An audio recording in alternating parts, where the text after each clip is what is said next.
So in this video, we've got to try and find what the base is for this to be true. So we've got to solve log to the base of x of 27 is 3 over 2.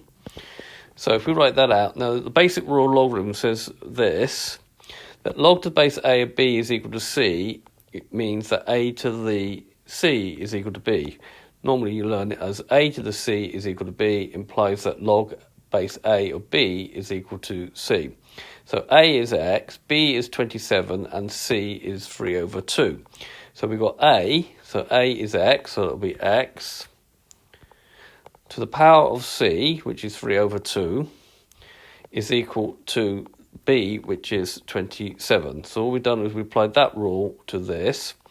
Now, if we want to make x a subject, if this is to the power of 3 over 2, then this must be 27 to the 2 over 3. Now, what does the 3 mean? Well, 3 means take the cube root. So the cube root of 27 is 3. So this now becomes 3 squared, because we've still got the 2 on the top. And then 3 squared is 9.